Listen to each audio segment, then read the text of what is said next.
to talk about ionic and precipitation reactions. What does soluble mean again? A negative ion mixes with those positive ions. And soluble, the end result for something that is soluble means that it is a solution, so it's not heterogeneous. Good, okay, I like that. In other words, I think I even said the last time that we spoke about this, if it's soluble, we take two things that are quote-unquote clear or transparent, pour it together, and it remains transparent, or better yet, clear. So soluble means that there's no precipitate form, or it remains clear. Not soluble simply means that we have formed a precipitate and we're making a heterogeneous mixture. Okay, so we'll So like revisit. No, not like rock candy.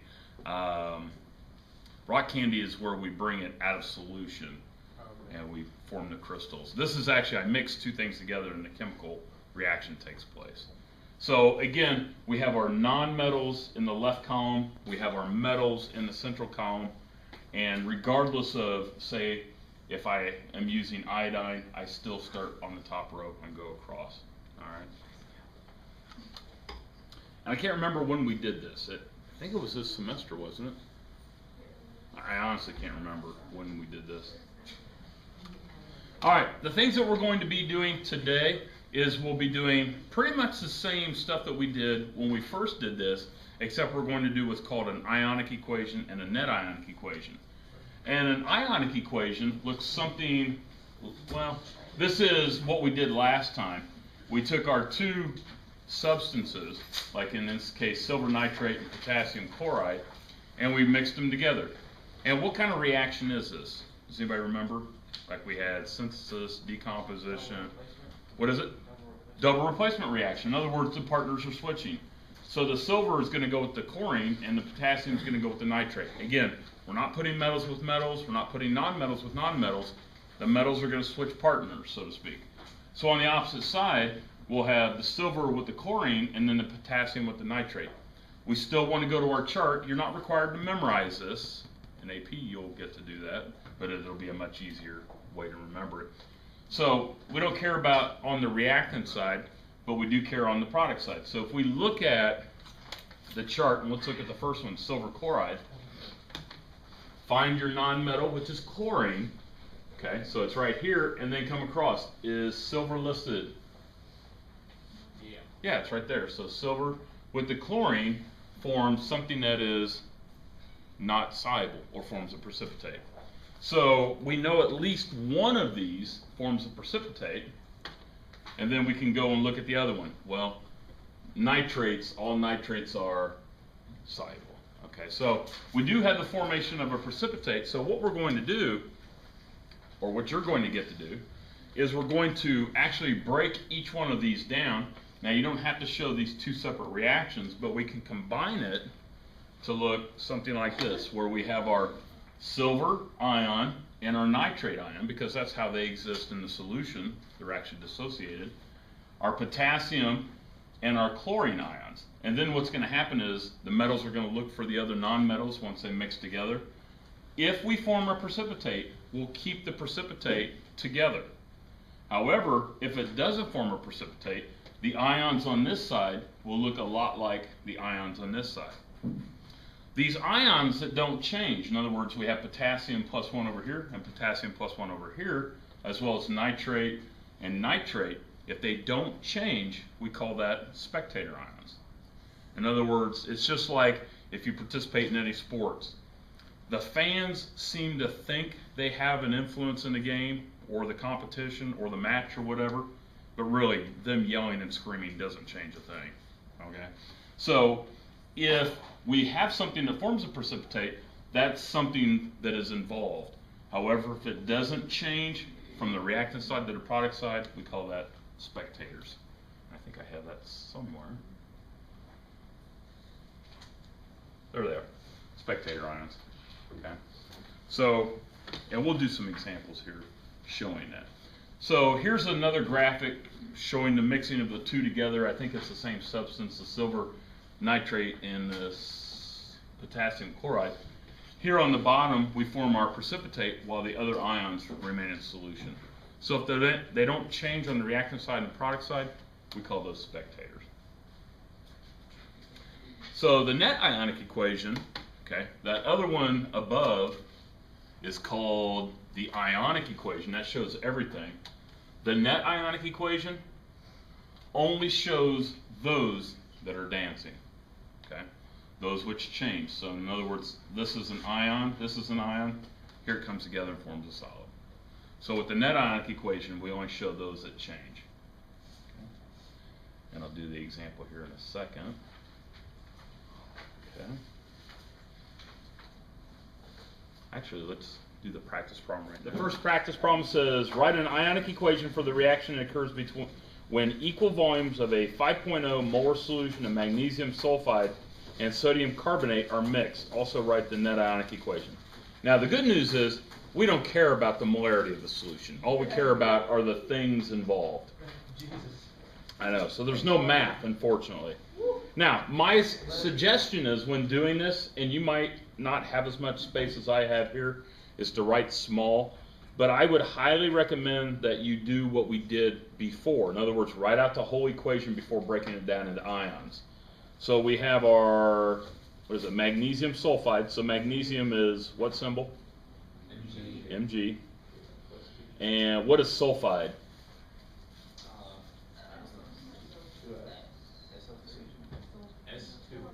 Okay, if it ends in IDE, that means that it's an element. So it's one of these, sulfate. Okay, so we've got our sulfur here.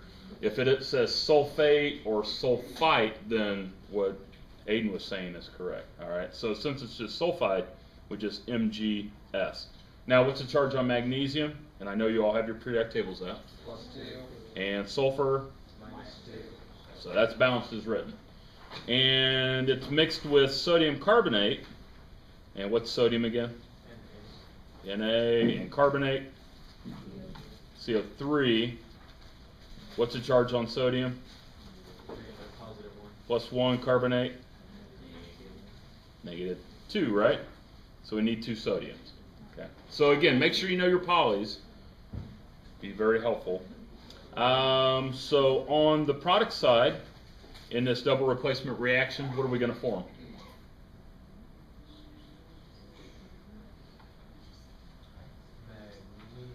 Magnesium is going to go with the carbonate, and that's a +2 -2, so we're good there.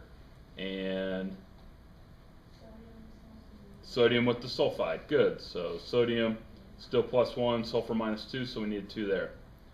And of course, the reason why we want to write it out like this is so we can balance not only the charges, but also balance out the atoms.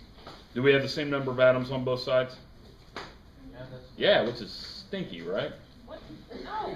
So it's already balanced as written. Yeah. Sucks. All right. Now, so what you want to do now is you want to look on the product side and ask yourself, okay, well, which one of these forms a precipitate?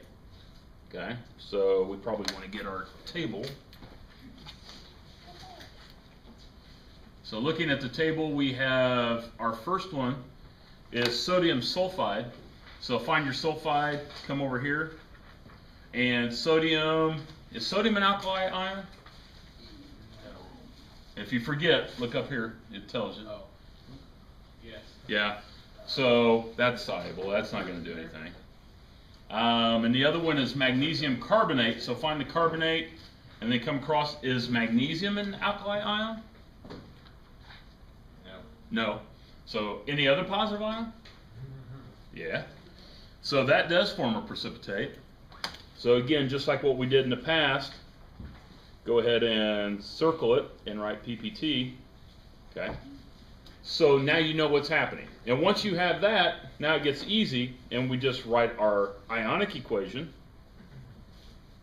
And I'm going to tell you, it's tedious. It's not something that's difficult, it's just tedious. So we're going to break down each one of these. So we have our magnesium with a +2 charge, plus sulfur with a -2 charge, plus, how am I going to break the sodium carbonate down? Just like what we did last night for the homework. How do you do that? It'd just be 2 Na. 2 NAs, and don't forget the charge. And then the carbonate CO3. Okay, so on the left side of the equation, everybody's apart because they're soluble, number one. And then on the right side, we'll keep the magnesium carbonate together because it does form a precipitate. And then the sodium sulfide we said was soluble. So Na plus and the sulfur minus 2. So that's your ionic equation. Who are my spectators in this? Sodium and sulfur. Okay, or sulfide, however you want to say it. All right, so that's the ionic equation. The net ionic equation, only write those at dance. So who forms the precipitate? Magnesium, carbonate, and again, makes magnesium carbonate. Isn't that awesome? Okay. Here's another problem. I don't know where you could find this. But it says, write an ionic equation for the reaction that occurs when equal volumes of a 0.3 molar solution of lead-2 nitrate and ammonium sulfate are mixed. Then write the net ionic equation and also identify the spectators. Okay. So, solutions of lead-2 nitrate. How do I write lead-2 nitrate? Or how do I write lead? PB. And nitrate is NO3, good. What's the charge on the lead? 2. Look at the Roman numeral. Yeah. Since lead can either be 2 or 4, in this case it's +2. Nitrate, -1, so we need 2 of those, right? Okay, so there's your lead-2 nitrate. And that is reacting with, what is that, ammonium sulfate? How do you represent ammonium? NH4. NH4. What's the charge on that? +1. And sulfate, again, ends in ATE. SO4, good. And what's the charge on sulfate? -2. So we need how many ammoniums? 2. Okay. All right, so there's our reactants. Who are my products going to be? Lead sulfate and ammonium nitrate. Now the lead again still has a +2, the sulfate -2, so good to go. And then ammonium nitrate. So NH4 and NO3. Now again, don't bring the parentheses over. Those are just used to balance. The ammonium has a +1. Nitrate is what again? -1. So it's balanced as written. Do we have the same number of atoms on both sides? No. So we just throw 2 in front. Throw 2 in front of there. I like that. Now we have our lead sulfate and ammonium nitrate. Hopefully you're going to get very, very accustomed to knowing that all nitrates are soluble, so we know that the ammonium nitrate's not going to do anything. Also, anytime you have ammonium, ammonium makes it soluble as well. That's for AP. The lead sulfate, so sulfate is here. Come across, where's lead at? Oh, the very end. So it's not soluble. So what that means is we have a precipitate. And as a heads up, on any of these problems, I promise there won't be any no reactions. Yeah. Do you want me to check on the reactant side to see if something's soluble or not soluble? Not for honors. In AP we will. In other words, everything that I'm giving you with these types of reactions are soluble until we get with acids and bases. And then we'll take a solid and break it apart. But for these, it's safe to assume. But it's a good question. Yeah, so next year we'll worry about the solids. Who are you staring down? Okay. All right, so the ionic equation, how would you write that? PB with a +2 charge. PB with a +2. +2 nitrate.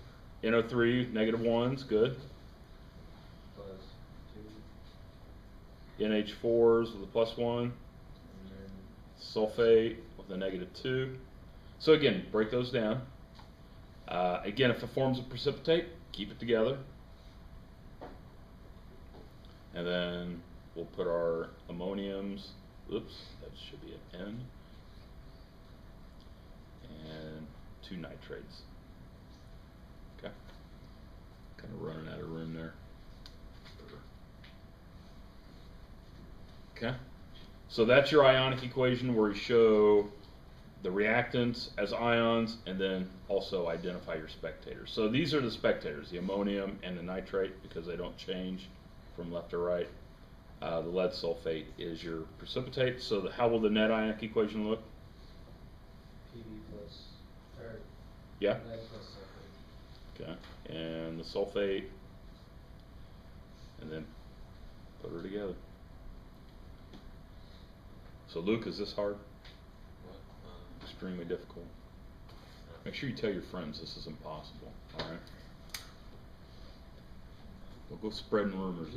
Oh, this is easy. It'll take 5 minutes. All right. Continuing on. So the 2s are part of your homework. I think you have. Part? Yeah. Is that it? All right. Here's another reaction where we have acids and bases, and we haven't talked about acids and bases yet.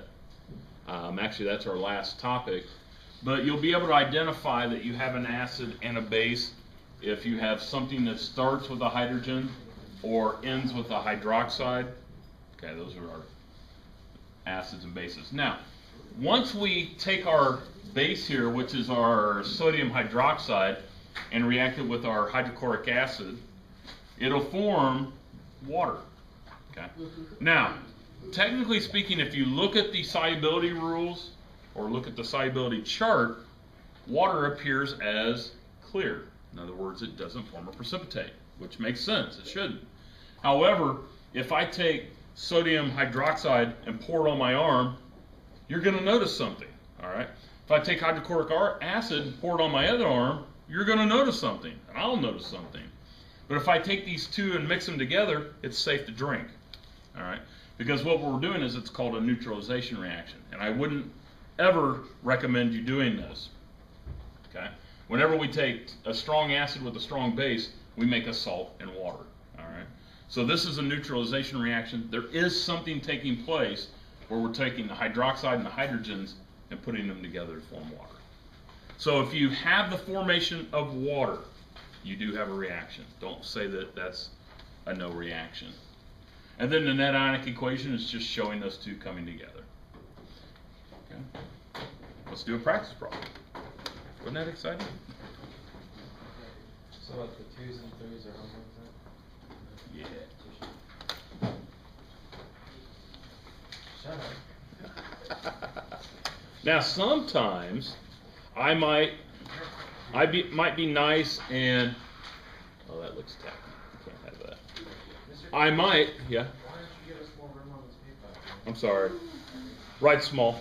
Write small, it's very cute. All right. The question asked, write an ionic equation and net ionic equation when you have sodium hydroxide and hydrochloric acid. That looks familiar. So again, sodium hydroxide and hydrochloric acid. Now again, you don't know anything about acids and bases yet, so that's fine. However, sodium is the metal, the hydrogen is the metal, so it's still a double replacement reaction. So on the opposite side, we're going to make sodium chloride, which is table salt. And if you want to write water like this, this is actually the correct way to write it, HOH. Because what we have is our hydroxide group and our hydrogen group. Okay. So if you want to write water correctly, write it as HOH. Okay. Is everything balanced charge-wise and atom-wise? Yeah. They're all +1, -1. So that's our overall equation. Since we have the formation of water, which is a pure liquid, we do have a reaction. We don't go to our solubility sheet and ask ourselves, hey, is water soluble? Well, we don't say anything soluble in itself, but we do have a neutralization reaction taking place. So your ionic equation is the same thing. So sodium plus hydroxide, showing the charges, plus hydrogen, plus chlorine, yields sodium ions and chlorine ions, and then water, which is a liquid. And then the net ionic equation, and honestly, all the net ionic equations for the formation of water should look the same. And it doesn't matter if you put the OH first or the hydrogen first, whatever, it's all good. So hydroxide plus hydrogen makes water. Okay, now if you want to call it H2O, I'll still sleep tonight. It'll be all right. Okay. All right. Let's look at another example. I don't know where you could find this. Okay. Where it says, write an equation for the reaction of solutions of barium hydroxide and nitric acid. And again, I'll make sure that I give you the formulas for the acids since we haven't talked about them. But how do you write barium hydroxide? What is barium? Ba. Okay. And what's the charge on barium? +2, good. And hydroxide, what's the charge on hydroxide? I didn't ask up here. -1, good. So we need 2 of those. And it's reacting with the nitric acid, which is HNO3. You don't know that yet, but I'll give it to you. So what are we forming on the other side? Water, okay. And what else? Barium with the nitrate, correct? Now remember, barium has a +2 charge, nitrate's -1. So what do we need to do? We'll balance it, okay? Now, if you're not sure that the other thing formed is soluble, okay, then double check your chart, because I might do that to you, where I'll have the formation of water and then maybe something that's not soluble. So if you need to, go back to your chart and take a peek. But you guys already know the answer to that. Why? Because all nitrates are soluble. So we have barium nitrate, and again, the nitrate is soluble. Okay. So, dumb question, I know. Alright, so the ionic, or wait a minute, is this balanced charge-wise? Charges are good, but the atoms are not. So what do we need to do? How do we balance atoms here? Do we have the same number of hydroxides on both sides? No, so we need 2 there. So now we have 2 hydrogens. Do we have the same number of hydrogens? And again, treat it as hydrogen hydroxide. So we need 2 there. So now we have the same number of nitrates. So now we're balanced. Okay. So the ionic equation. Try the ionic equation. Don't peek up here. No peeking. For those of you at home, pause the video. Yeah, right.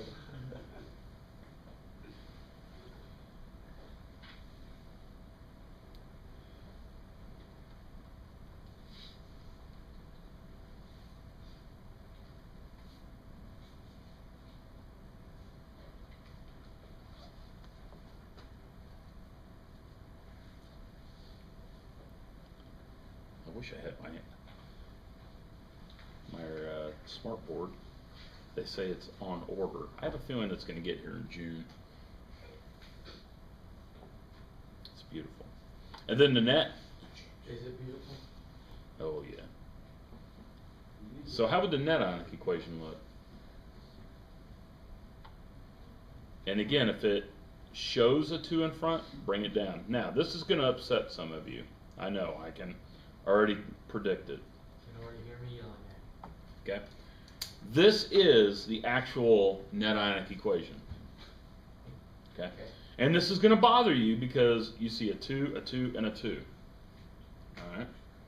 Now, because these are all 2's, don't reduce it, because we balanced everything up here. We reduced up here. Alright? So whatever our net from our ionic yields, keep it. Okay? But reduce up here in our overall balanced equation. Okay. Alright. Everybody happy? Happy, happy, happy. Yeah. 2's and 3's.